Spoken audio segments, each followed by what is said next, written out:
No mundo deles, o valor de uma mulher era medido pela linhagem e pelo que o seu corpo podia render ao nome da família. A Leonor Miller parou no escritório do Rodrigo Azevedo, um homem que governava a cidade com um pragmatismo frio e letal, carregando um segredo que a deveria ter tornado obsoleta. Ela esperava que ele a descartasse. Em vez disso, quando a verdade finalmente escapou dos seus lábios, ele respondeu com uma única palavra que derrubou todas as barreiras que ela alguma vez tinha construído. A cave cheirava a vinagre, a podridão seca e a amido velho. Era a única divisão na propriedade dos Azevedo que parecia real para Leonor.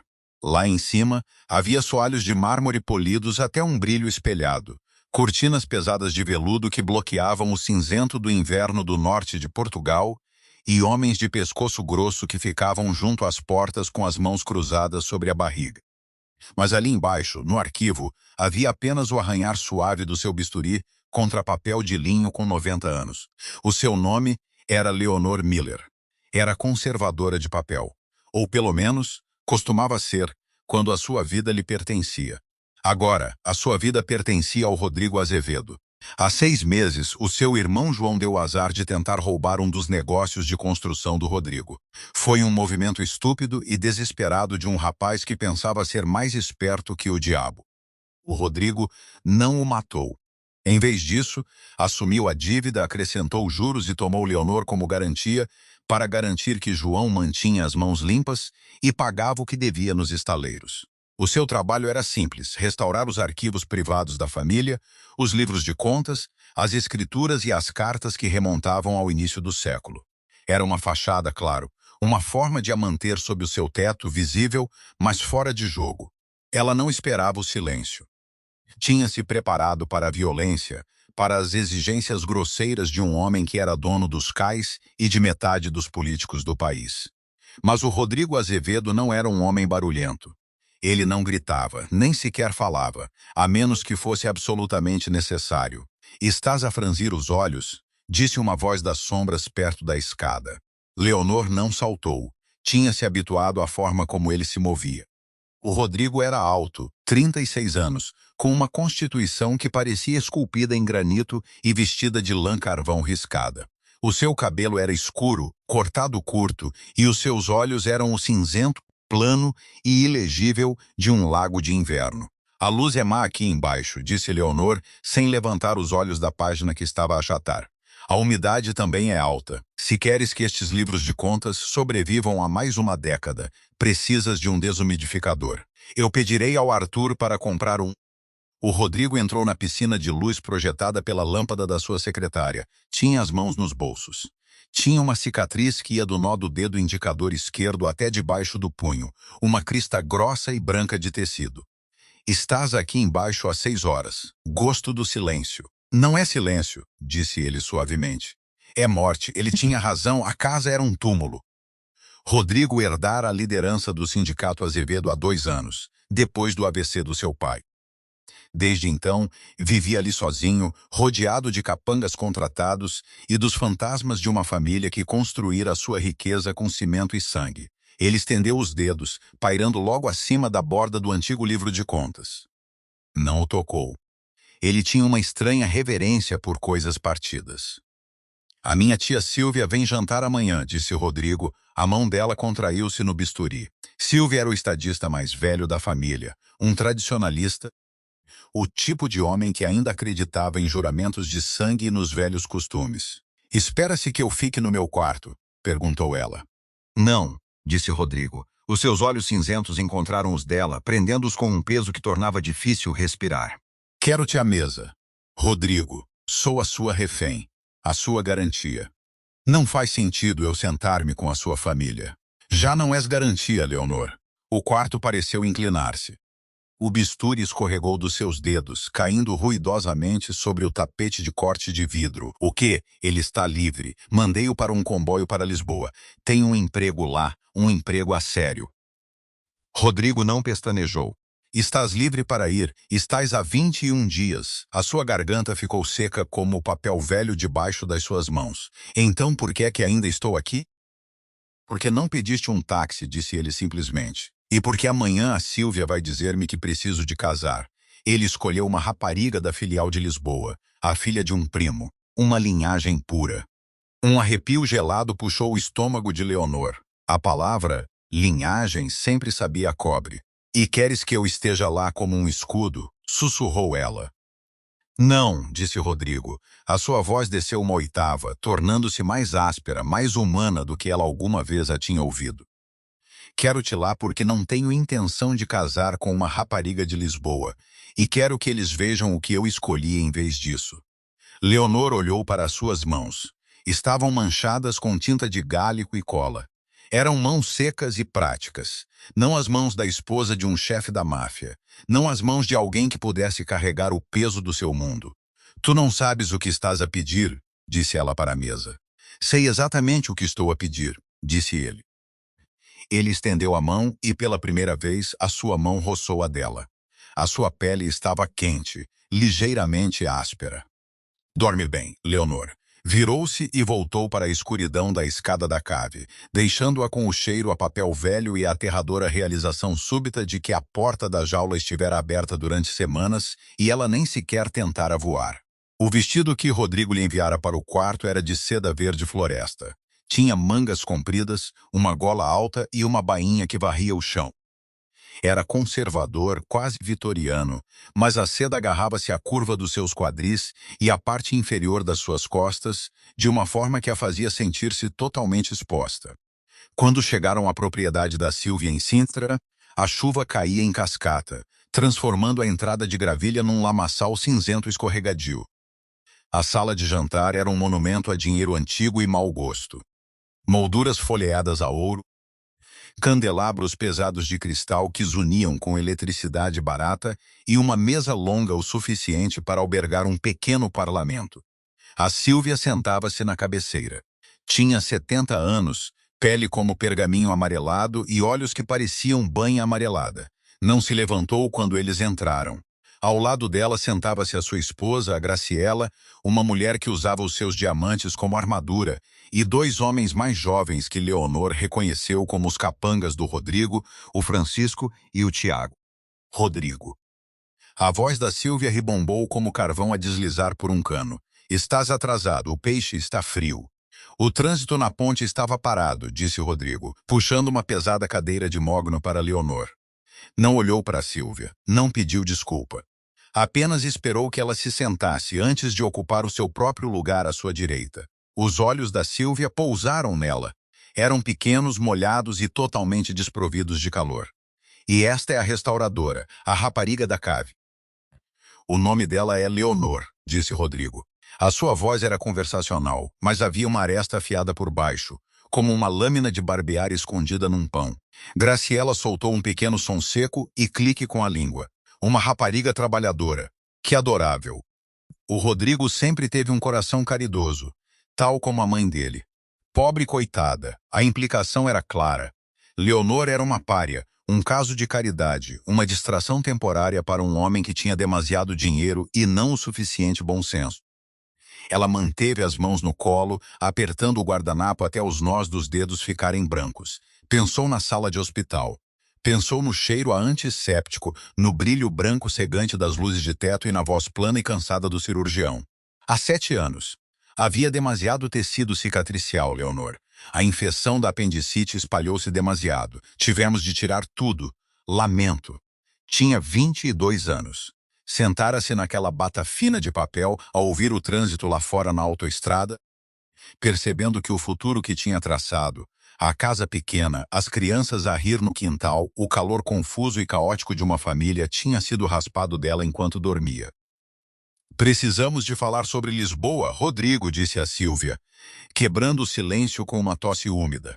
Apontou o garfo para Rodrigo. A rapariga genovesa Isabela, ela tem 24 anos. O pai dela tem 3 fábricas de cimento e controla os sindicatos dos estivadores. É um bom casamento, sangue forte, saudável. Não vou casar com a Isabela, disse Rodrigo. Deu um gole no seu vinho tinto. Era uma colheita pesada e escura que parecia sangue à luz das velas. A Sílvia bateu com a mão na mesa. O cristal chocalhou. Pensas que isto é um jogo? Tens 36 anos. A família precisa de uma âncora. Rodrigo, um homem sem um filho é apenas um inquilino na sua própria casa. Morres amanhã. E o que acontece ao nome Azevedo? Vai para os primos de Jersey, vai para o estado. O nome está bem, disse Rodrigo. O nome precisa de um útero, rugiu a Sílvia, o seu rosto a ficar roxo, moteado. Precisas de uma esposa que te dê 3 rapazes antes do fim da década. Precisas de uma mulher que saiba o seu lugar e o seu dever. Graciela assentiu em silêncio, os olhos fixos em Leonor como um falcão observar um rato na relva. É assim que as coisas são feitas, Rodrigo. O teu pai entendia isso. Casou comigo porque o meu pai era dono dos caminhões. Tu casas pelo futuro, não por isto que quer que seja. Ela gesticulou em direção a Leonor com uma mão bem tratada. O quarto ficou muito frio. O ar parecia rarefeito até Leonor ouvir o zumbido do congelador na cozinha. Nem sequer parecia zangado. Apenas se inclinou para trás na cadeira, os seus longos dedos traçando a borda do seu copo de vinho. O meu pai está num lar de idosos em Lisboa, Graciela, disse Rodrigo suavemente. Ele não sabe o próprio nome e não fala há 2 anos. Os seus caminhões estão estacionados num pátio que pertence à cidade. Não me importo com o modo como ele fazia as coisas. Levantou-se. Não olhou para Sílvia nem para Graciela. Olhou para Leonor. Pega no teu casaco, Leonor, disse ele. O peixe está frio. Enquanto saíam, a voz da Sílvia seguiu-os pelo longo corredor, acarpetado, abafada, mas pesada de malícia.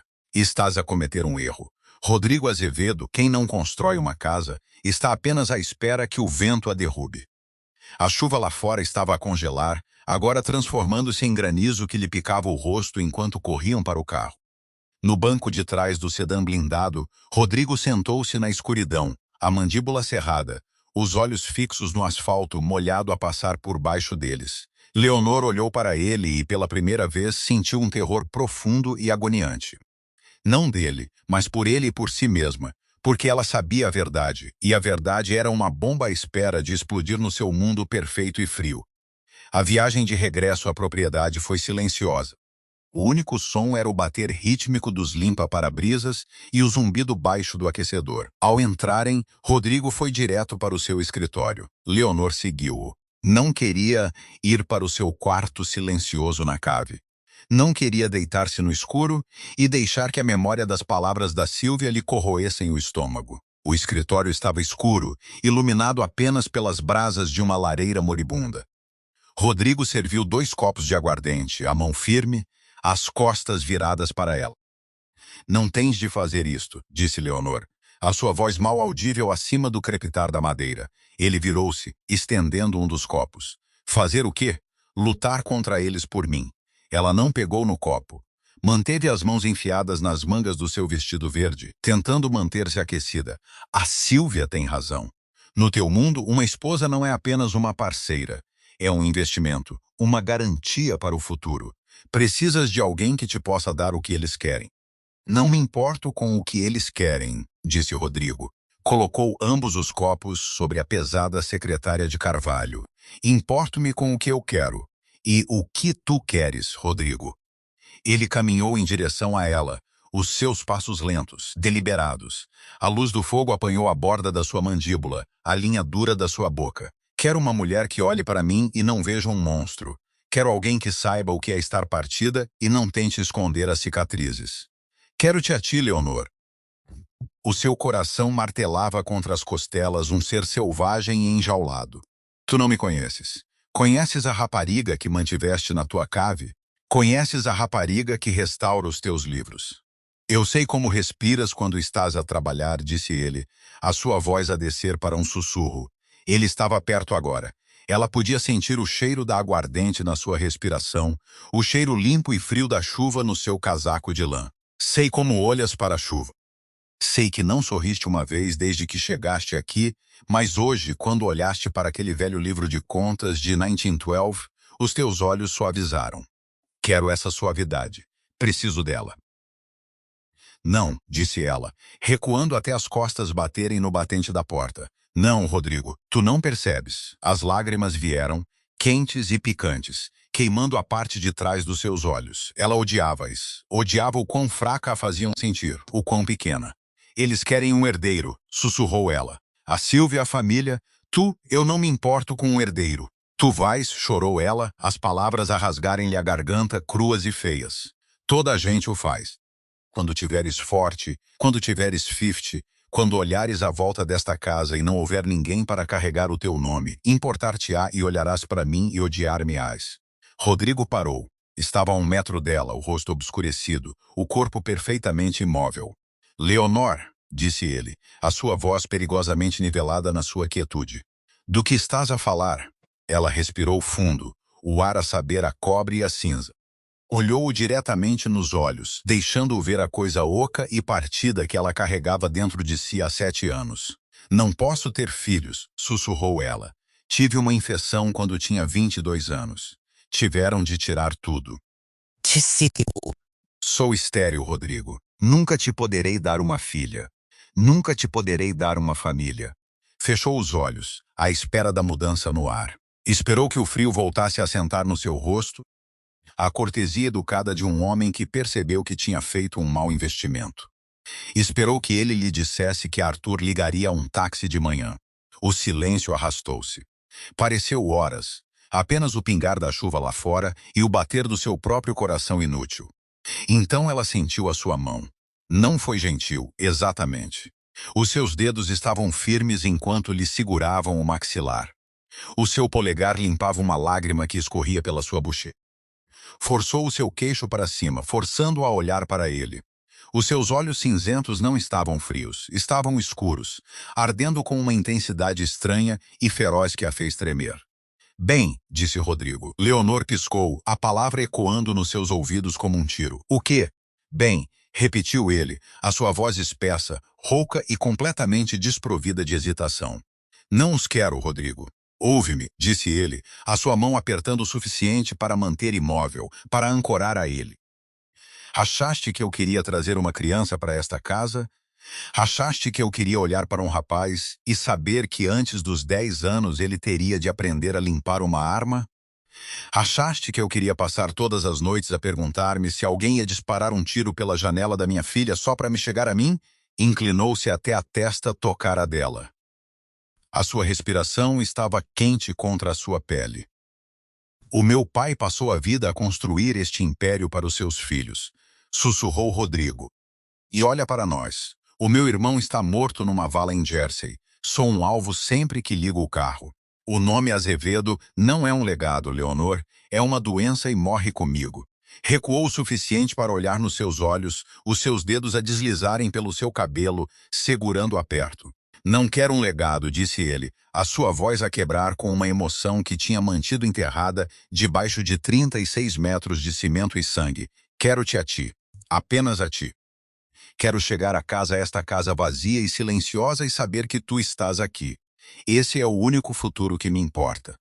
As muralhas que construíra à volta do seu peito, as caixas arrumadas e secas onde guardava o seu luto e a sua vergonha, desmoronaram-se de uma só vez, transformando-se em pó. Ela estendeu as mãos encontrando as lapelas do seu casaco, apertando a lã pesada como se fosse a única coisa sólida num mundo que girava fora de controlo.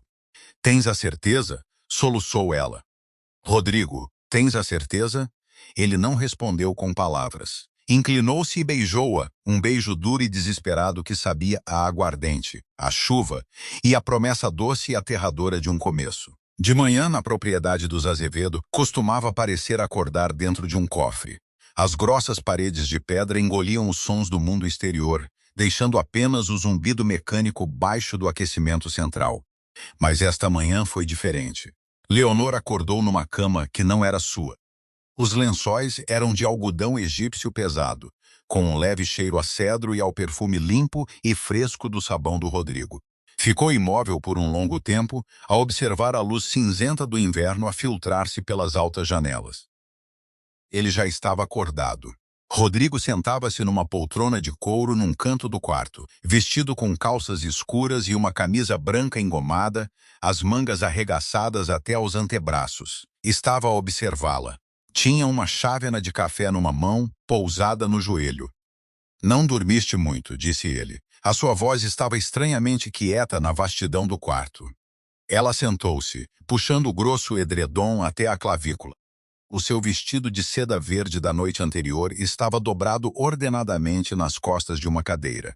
A memória da noite anterior, o calor das suas mãos, o peso desesperado e esmagador da sua confissão atingiram-na de uma só vez. O seu peito apertou-se.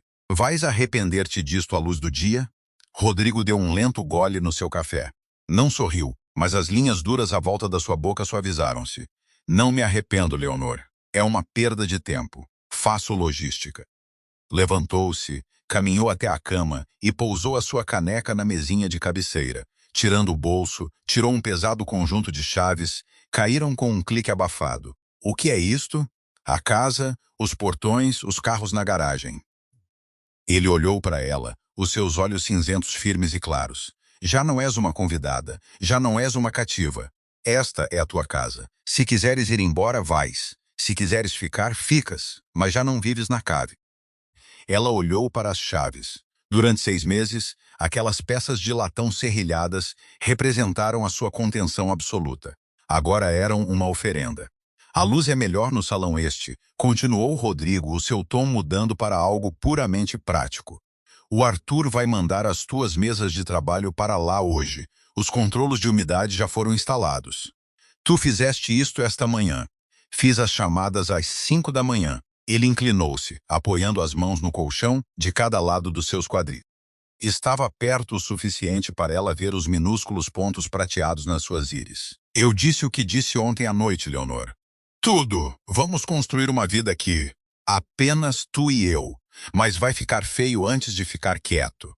Silvia, disse ela, o nome deixando um sabor amargo na sua boca. Silvia, confirmou Rodrigo. Ele não aceitará uma reforma tranquila. Não aceitará que a linhagem acabe. Ele vai pressionar. E o que acontece quando ele pressionar? Rodrigo não pestanejou. Eu pressiono mais forte. Endireitou-se, a ajustar os punhos. O Francisco e o Tiago estão lá embaixo. Agora são a tua escolta. Sempre que saíres dos terrenos, eles vão contigo, sem exceções. Foi um frio banho de realidade. A fantasia da noite anterior, a ideia de que o amor ou o desejo poderiam apagar a mecânica sombria da máfia, desvaneceu-se. Rodrigo era um chefe do sindicato, tinha inimigos, e ao escolhê-la, acabara de a tornar o maior alvo do seu mundo. Ela não discutiu. Deitou fora os lençóis e balançou as pernas para fora da cama. O soalho de madeira estava gelado contra os seus pés nus. Caminhou até a cadeira, pegou no seu vestido verde e olhou para ele. Diz ao Arthur que quer o velho livro de contas de 1912 na minha secretária primeiro, disse ela, mantendo a voz perfeitamente calma. A encadernação está a apodrecer. Precisa de atenção imediata. Rodrigo observou-a, um respeito lento e genuíno a surgir nos seus olhos. Ele reconheceu a sobrevivência quando a viu. Reconheceu garra. Eu digo-lhe, disse Rodrigo. Leonor passou a tarde no salão.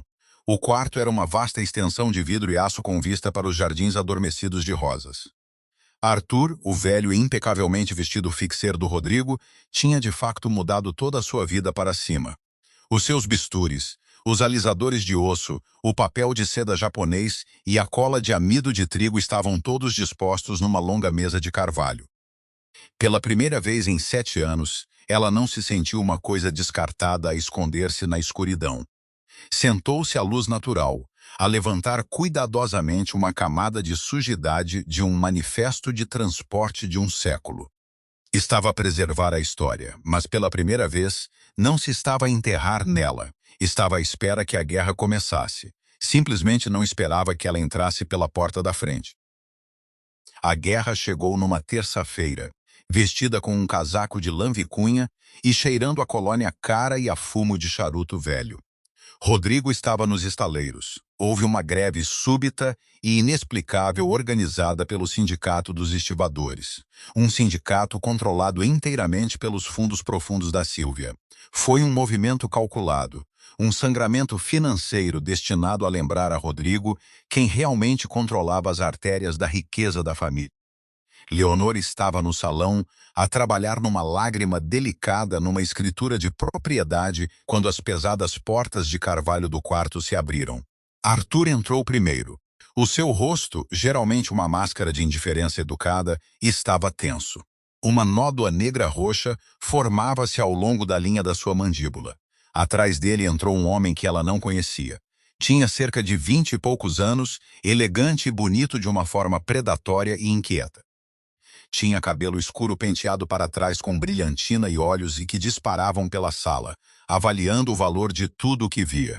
Foi seguido por dois homens enormes cujos fatos se enrugavam desajeitadamente nos ombros e nas costelas. Arthur, ela levantou-se, largando o seu alisador de osso. As minhas desculpas, senhorita Miller, disse Arthur, a voz tensa. O senhor Genevieve insistiu em entrar para esperar pelo Rodrigo. Ele contornou a segurança do portão. Genovese, de Lisboa. Este era o irmão da rapariga com quem a Sílvia queria que Rodrigo casasse. Dominique Genovese, disse o homem, passando por Arthur. Não ofereceu a mão. Manteve as mãos nos bolsos do casaco, a olhar à volta do salão com um sorriso de escárnio. Casa de vidro agradável, um pouco rascunhada, no entanto. Então tu és a mecânica. Sou uma conservadora, disse Leonor, mantendo a voz plana. O seu coração batia um ritmo frenético contra as suas costelas, mas manteve as mãos levemente apoiadas na borda da mesa de trabalho. Recusou-se a recuar. Dominique riu-se. Caminhou até a mesa, os seus olhos a percorrerem as suas ferramentas, o delicado papel japonês, os livros de contas abertos. Certo, a rapariga do papel. A Sílvia disse-me que o Rodrigo enlouqueceu. Tive de ver com os meus próprios olhos.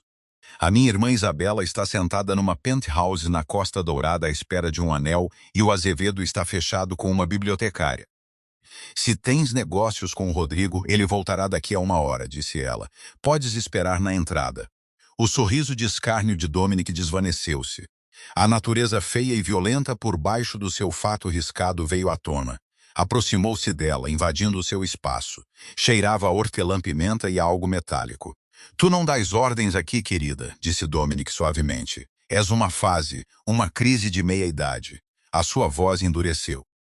A minha família tem 3.000 homens do sindicato prontos para congelar os negócios de cimento e transporte do Azevedo até que ele sangre até morrer.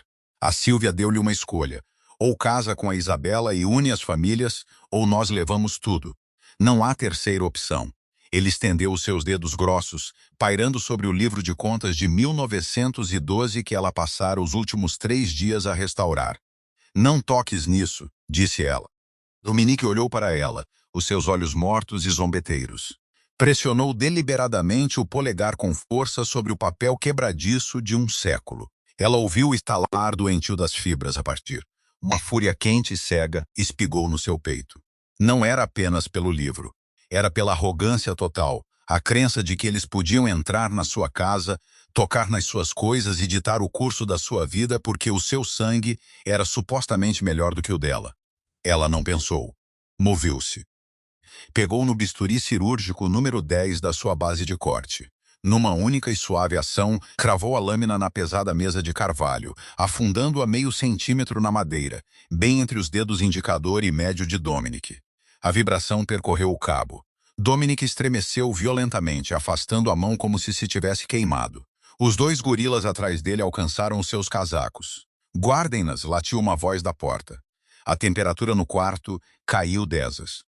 Rodrigo estava ali. Não parecia zangado. Parecia totalmente oco, os seus olhos cinzentos desprovidos de qualquer humanidade. Francisco e Tiago flanqueavam-no, as suas armas já desengatilhadas e apontadas para os homens de Dominique. Dominique recuperou a compostura, soltando uma risada curta e nervosa. Rodrigo, bom, diz a tua idiota para se acalmar antes que ela se corte. Rodrigo entrou na sala. Os seus passos eram lentos, deliberados, no soalho de mármore. Não olhou para o livro de contas, não olhou para o bisturi. Olhou para a nódoa negra no maxilar de Arthur. Tocaste no meu homem, disse Rodrigo a sua voz, um raspão calmo e aterrador. Entraste na... Somos família, Azevedo, zombou Dominique, embora recuasse um passo. Vim para te fazer usar o bom senso. Os cais estão fechados. Os teus caminhões de cimento estão estacionados. Estás a perder 100.000 euros por hora. Despeja a rapariga estéril, casa com a minha irmã e nós voltamos a ligar as torneiras. Leonor parou de respirar. A rapariga estéril? A Sílvia tinha contado a eles. Tinham armado a sua vergonha mais profunda numa ficha de negociação. Ela olhou para Rodrigo, à espera da hesitação, à espera que o empresário ponderasse os 100.000 euros por hora contra a mulher que estava na sala de vidro. Rodrigo parou a meio metro de Dominique. Francisco, disse Rodrigo, sem desviar o olhar de Dominique. Sim, chefe. Liga à autoridade portuária. Diz-lhes que os envios genoveses que chegam de Montreal esta noite têm um manifesto falso. Diz-lhes para verificarem as cavidades nos tubos de aço à procura de fentanil. O rosto de Dominique ficou branco como giz. Estás a blefar. Não trairias a família. A comissão vai dar-te um tiro tão rápido. Não me importo com a comissão, disse Rodrigo. Movou-se tão rápido que ela mal o viu. A sua mão disparou, agarrando Dominique pela garganta, lançando o homem mais novo para trás contra um dos pilares de aço do salão. Os vidros tremeram. Dominique engasgou-se. As mãos arranharam inutilmente o pulso de Rodrigo. Os guardas de Dominique retorceram-se, mas Francisco e Tiago arrastaram as ferrolhos das suas Glocks, o estalo metálico a congelar a sala. Ouvem-me muito bem, sussurrou Rodrigo, inclinando-se para o rosto de Dominique. Não há aliança. Não há casamento. Fechaste os meus cais. Fine, vou incendiar as tuas cadeias de abastecimento. Queres uma guerra de atrito. Tenho mais dinheiro, mais tempo e absolutamente nada a perder. Vou falir o teu pai e vou enterrar-te sob o teu próprio sindicato. O aperto de Rodrigo apertou-se. O rosto de Dominique estava a ficar de um vermelho profundo e moteado. E se alguma vez, Rodrigo, disse a sua voz a descer para um registro demoníaco, falarem da minha parceira assim outra vez. Não vou usar um bisturi, vou usar um martelo. A cena com a cabeça se entendes. Dominique engasgou-se, conseguindo um aceno frenético e espasmódico. Rodrigo atirou-o para o chão. Dominique desabou, tossindo violentamente, puxando ar para os seus pulmões. Saiam, disse Rodrigo, passando por cima dele. Voltem para a cidade pela FDR Drive.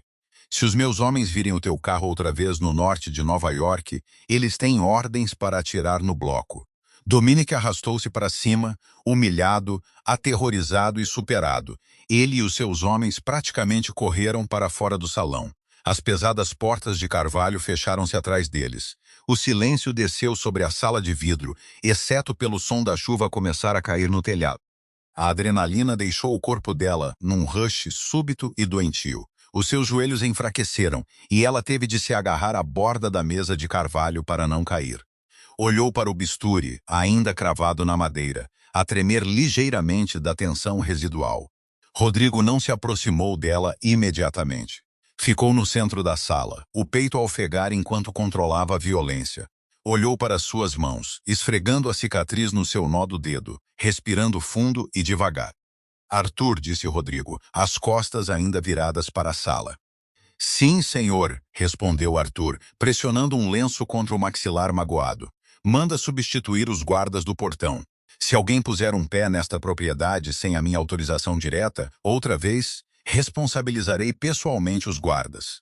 E o pagamento de perigo duplo do Francisco e do Tiago. Imediatamente, senhor. Arthur inclinou ligeiramente a cabeça e saiu silenciosamente da sala. Estavam sozinhos. A luz cinzenta da tarde espalhou-se por Rodrigo, projetando longas e nítidas sombras pelo seu rosto. Finalmente virou-se para olhar. O olhar morto e oco nos seus olhos desaparecera, substituído por um esgotamento cru e nu. Caminhou até a mesa, estendeu a mão e agarrou o cabo do bisturi.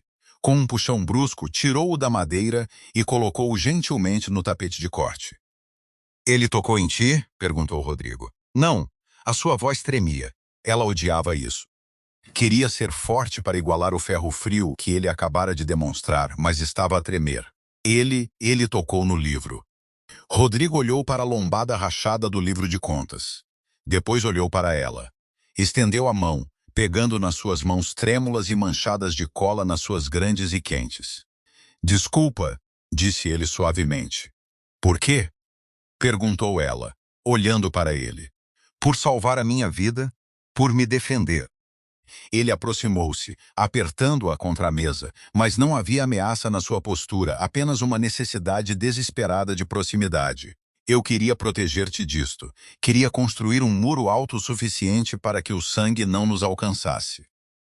Não consegues, disse ela. Tu és o Rodrigo Azevedo. Tu não podes simplesmente sair da sombra só porque encontraste alguém que gosta da luz. Leonor, eles sabem. Ela afastou as mãos, envolvendo os braços à volta do peito.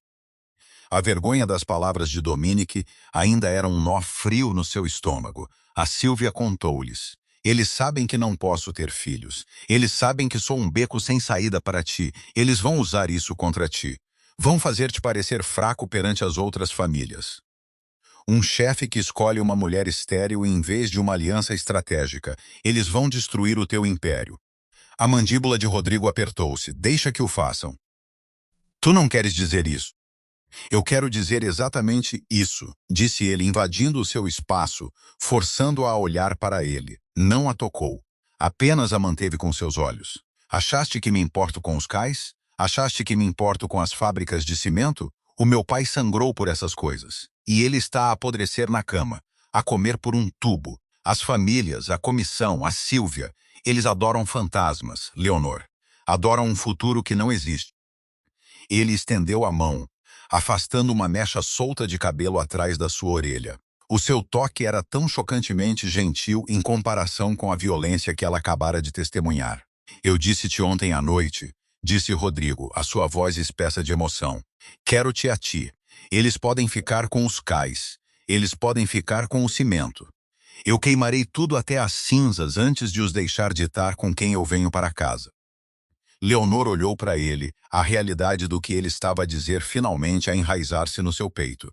Ele não estava apenas a rejeitar um casamento arranjado, estava a rejeitar o seu mundo inteiro, estava a usar a sua suposta falha, a sua fragilidade, como seu escudo e a sua espada. Ela não era a sua fraqueza, era a sua estratégia de saída. Eles vão tentar matar-te, sussurrou ela. Podem tentar, respondeu Rodrigo, um sorriso sombrio a tocar nos cantos da sua boca. Mas sou muito bom a proteger o que é meu. Inclinou-se e beijou-a. Não foi o beijo desesperado e questionador da noite anterior. Este foi uma possessão. Foi profundo, esmagador e sob a adrenalina e a hortelã-pimenta e a certeza absoluta de um homem que fizera a sua escolha final. Ela beijou-o de volta, as mãos a deslizarem pelo seu peito, agarrando as lapelas do seu casaco. Sentiu a forma dura e implacável do coldre por baixo do seu casaco, mas não se afastou. Puxou-o para mais perto. Passara 7 anos a lamentar uma vida que não podia ter. Lamentar os filhos fantasma, a casa suburbana silenciosa, a normalidade que lhe fora tirada numa mesa de cirurgia. Mas ali numa sala de vidro rodeada pelos destroços da política da máfia, beijando um homem com sangue nas mãos e ferro na espinha, percebeu algo. Ela não queria uma vida normal. Queria ele. Quando finalmente se separaram, Rodrigo apoiou a testa na dela, a respiração ofegante. O que fazemos agora? Perguntou ela, a sua voz firme pela primeira vez desde que Dominique entrara na sala. Rodrigo afastou-se, os olhos a endurecerem enquanto olhava pelas janelas molhadas pela chuva em direção aos portões de ferro da propriedade. Agora, disse Rodrigo, vamos à ofensiva. Não esperamos que a Sílvia faça o próximo movimento. Cortamos a cabeça da serpente. Pegou na sua mão o aperto firme e inflexível.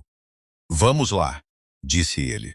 Vais ajudar-me a desmantelar o império do meu pai. O sindicato Azevedo não era uma única coisa tangível que se pudesse queimar com um fósforo. Era um navio fantasma a flutuar num mar de empresas de fachada, bônus de sindicatos e trusts imobiliários que detinham propriedades que não existiam. Para o destruir, não precisavas de uma equipa de assassinos. Precisavas de um contabilista forense sem nada a perder. Ou, no caso de Rodrigo, uma conservadora de papel que soubesse ler a história de homens mortos. Começaram naquela noite, no arquivo da Cave. Rodrigo não queria os ficheiros digitais. Sabia que a Sílvia e o seu pai tinham mantido os verdadeiros segredos fora dos servidores. A verdadeira alavancagem estava na tinta e na polpa. A Sílvia controla os portos porque controla o presidente do sindicato, disse Rodrigo, sentado na borda da sua secretária de trabalho, a gravata descartada, o botão de cima desabotoado. Tinha um copo de água numa mão e uma pilha de recibos amarelados na outra. Mas antes de ser o estadista mais velho, ele mexeu nos números para o meu pai nos anos 80. A família Genovese forneceu o cimento para os arranha-céus em Manhattan. A Sylvia era o intermediário. Leonor sentou-se sob o forte brilho da lâmpada de halogênio, separando cuidadosamente as páginas de um livro de contas de 1986 com um alisador de osso. As páginas 6 com um alisador de osso. As páginas estavam quebradiças, cheirando a fumo de charuto e a décadas de ar úmido de cave. "E achas que ele desviou?" perguntou ela. "Eu sei que ele desviou", disse Rodrigo, a sua voz plana. "A Sylvia é um homem ganancioso. Construiu a sua propriedade em Sintra com dinheiro que ele sangrou das margens do meu pai. Se a Sylvia estava a desviar dinheiro dos Azevedos, ele estava definitivamente a desviar dinheiro dos Genovese. Só precisamos da prova." Leonor assentiu, ajustando os óculos. Os seus dedos moviam-se mecanicamente, raspando cola seca para revelar colunas de tinta azul desbotada. "Se a encontrarmos, o que fazes com ela?" "Não a mostra aos federais", disse Rodrigo. "Envio-a para o pai do Dominic em Lisboa. A comissão não perdoa roubos entre famílias. Se o patriarca Genovese vir que a Sylvia o roubou em milhões há 30 anos, a aliança está morta. A Sylvia torna-se um passivo. Eles vão cortá-lo e a greve do sindicato nos cais vai colapsar."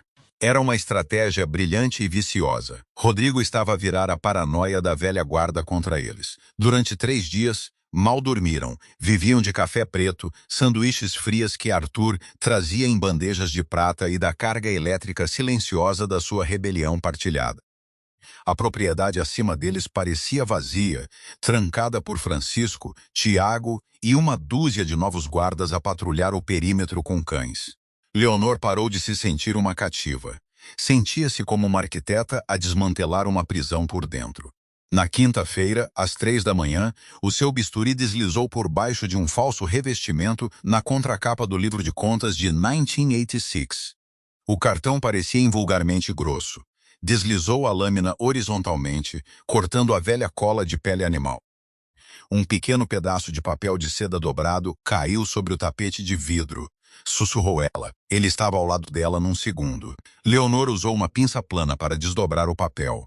Era uma folha de livro de conta secundária, 2 colunas, uma marcada cimento, a outra marcada GDESP. Ao lado, uma terceira coluna mais pequena rotulada S Reserva. Os números na coluna S Reserva eram estonteantes. Centenas de milhares de euros, semana após semana, desviados do topo antes mesmo de a família Genovese ver a sua parte. Na parte inferior, assinado numa caligrafia apertada, estavam as iniciais S.A. Sylvia Azevedo. Rodrigo encarou o papel. Uma satisfação lenta e sombria instalou-se nas suas feições. O tipo de olhar que um lobo tem mesmo antes de fechar as mandíbulas. "Ele guardou os recibos", disse Leonor, a sua voz mal audível. "Ele era tão arrogante que documentou o seu próprio." "Ele não achou que alguém alguma vez olharia", disse Rodrigo. Estendeu a mão, pairando sobre a dela. "Ele pensou que as mulheres nesta família eram apenas úteros e os homens apenas músculo. Ele nunca contou contigo, Leonor." Rodrigo pegou no papel. "Arthur", chamou. Passos apressados desceram as escadas de madeira. Arthur apareceu na porta, parecendo impecavelmente desperto apesar da hora. "Senhor, digitalize isto. Criptográfio. Quero um mensageiro seguro a levar a cópia física para o Complexo Genovese em Lisboa ao meio-dia de amanhã. Entregue-a diretamente ao velho." "E Arthur?" "Sim, senhor. Liquide a holding que possui a propriedade em Sintra. O nome da Sylvia está na escritura, mas o fundo Azevedo detém a hipoteca. Chame a dívida. Dê-lhe 24 horas para desocupar." As sobrancelhas de Arthur subiram uma fração de polegada, o único sinal do seu choque. "Senhor, isso é uma declaração de guerra." "Não, Arthur", disse Rodrigo, olhando para Leonor. "É um aviso de despejo. A guerra já acabou." A repercussão foi imediata e ensurdecedora. Na sexta-feira à noite, o silêncio da sua fortaleza no norte de Portugal foi quebrado pelo toque frenético dos telefones fixos seguros.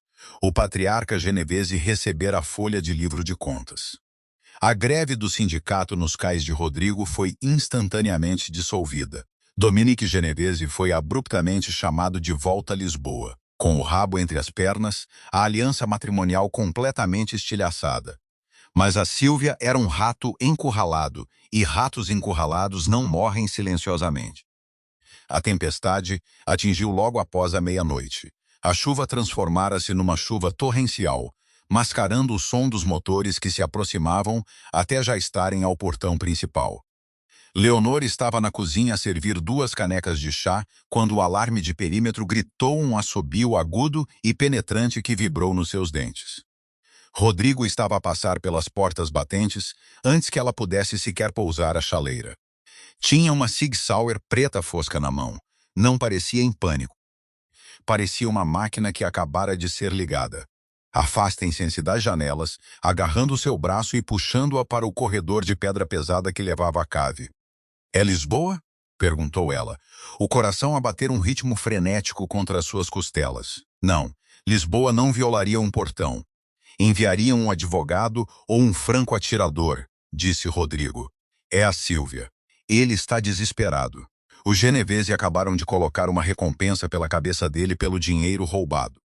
Ele não tem para onde ir. Ouvem-se tiros lá fora. Não era o rugido contínuo de um filme de ação. Eram estalos agudos e isolados.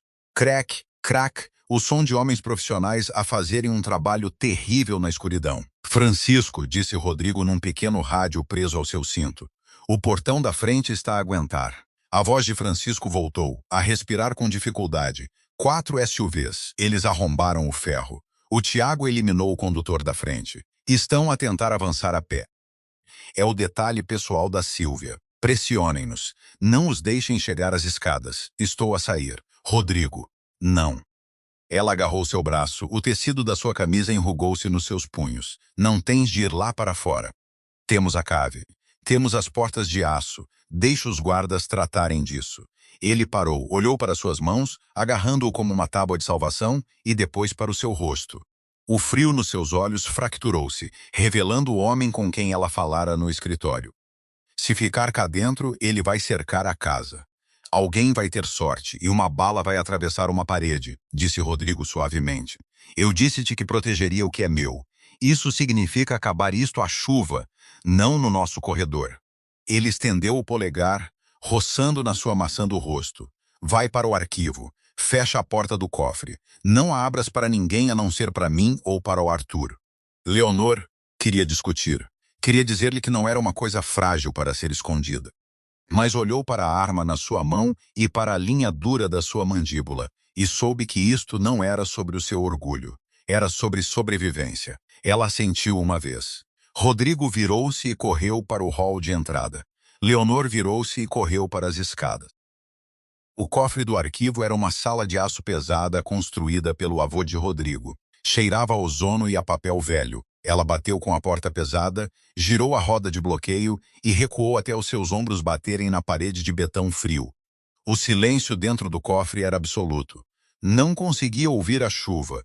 Não conseguia ouvir os tiros. Estava totalmente cortada do mundo. Era agonizante. Olhou para a porta de metal, a sua mente projetando horrores na sua superfície. Viu Rodrigo a sangrar no asfalto molhado. Viu a Sílvia passar por cima do seu corpo. Viu a maçaneta da porta começar a girar. Passaram 10 minutos, depois 20.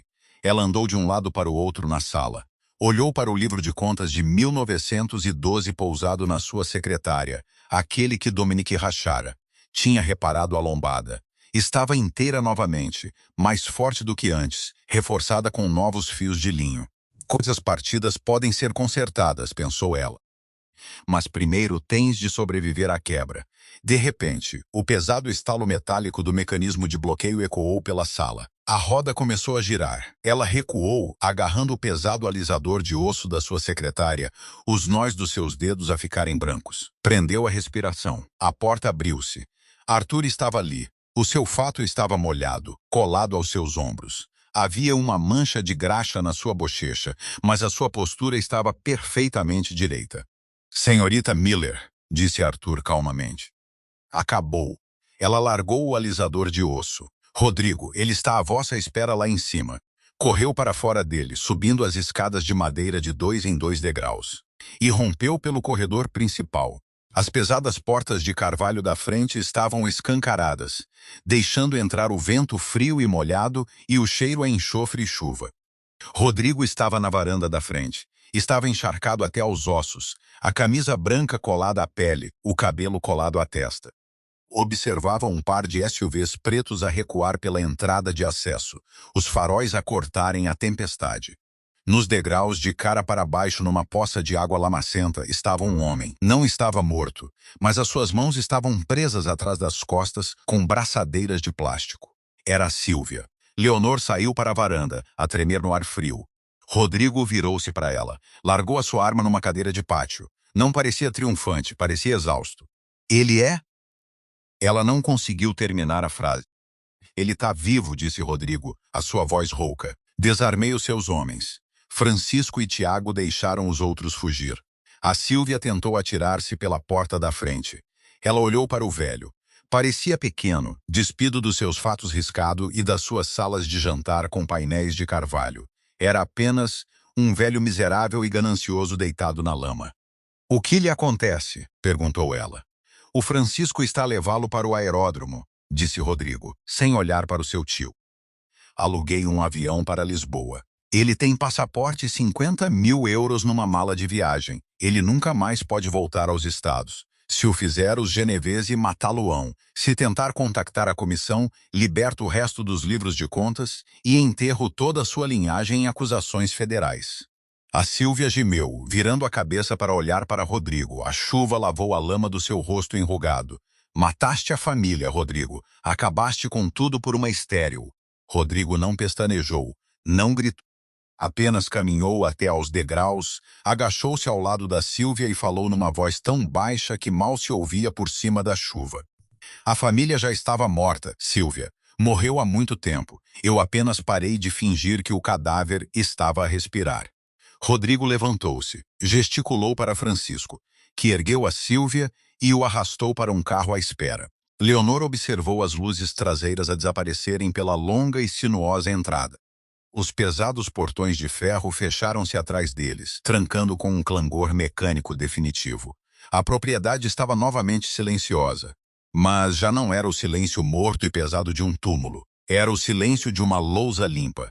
Rodrigo subiu as escadas de volta, olhou para suas mãos.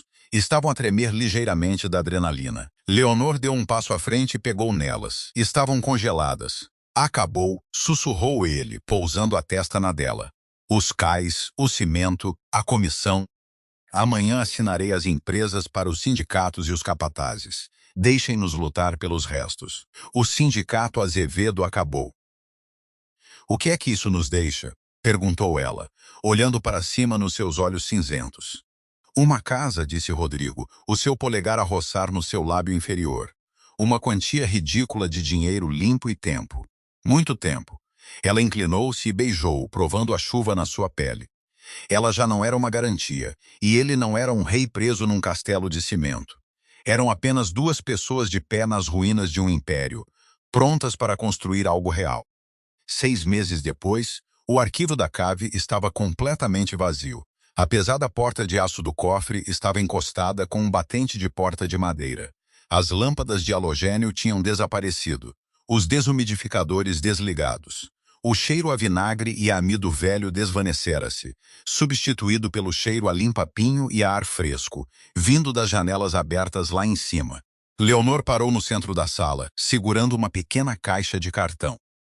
Lá dentro estavam os seus bistures, os alisadores de osso e o papel de seda japonês, as ferramentas do seu ofício.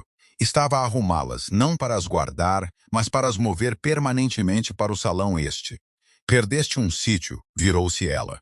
Rodrigo estava na porta, encostado ao batente. Estava a usar calças de ganga desbotadas e uma t-shirt cinzenta lisa. Os fatos de lã carvão tinham sido doados para a caridade na cidade há 3 meses. O seu cabelo escuro estava um pouco mais comprido, enrolando-se ligeiramente na nuca. Parecia mais jovem. Parecia mais leve.